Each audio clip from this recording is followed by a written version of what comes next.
The weather may not have looked too promising for a railfan excursion, but the excursion was going ahead anyway. After all, it had been 25 years since a passenger train had operated where this North Star Wisconsin Central excursion was headed. Of course, there were a few glitches. Tim Carlberg had to run after he'd gone back to get his headset. Couldn't go without his music. And the ice was late.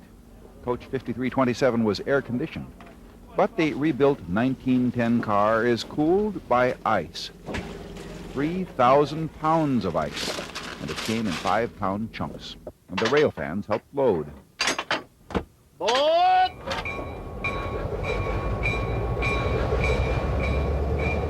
But what might be bothersome to some folks was nothing to 240 people fascinated with passenger trains. They were on their way to see some pretty country.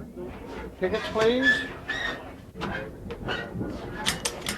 There were 4 cars in the consist, as it's called. The oldest car had a natural kind of air conditioning, the kind that gives rail fans the opportunity to enjoy their favorite posture, their heads stuck out the window.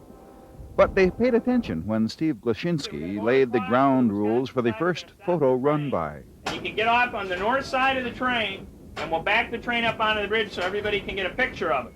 Now, The bridge, the high bridge over the St. Croix River that most folks have forgotten. The 78-year-old bridge that is still so impressive that these rail fans weren't about to pass up a chance to get their own personal records.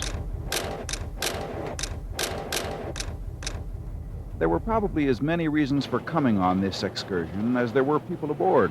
Some folks are history buffs. They wanted to see the line that was first built in 1884. Some modeled this very route on train sets in their basements. They wanted to see places they never otherwise get to see. But they all envied the few who won the opportunity to ride up front with engineer Steve Groschel, folks like Dave Zupan. I won it in a raffle. Apparently they're taking ticket stubs. I don't know if they draw them out of a hat or what.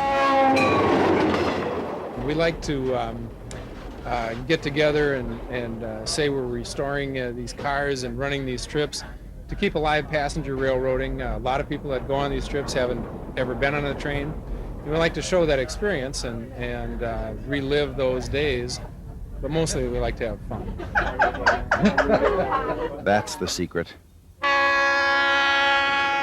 It may seem awfully complicated to hire a train, but there are times when there's no other way to enjoy a once-in-a-lifetime experience. Ken Speak, News 11, on the Wisconsin Central Railroad.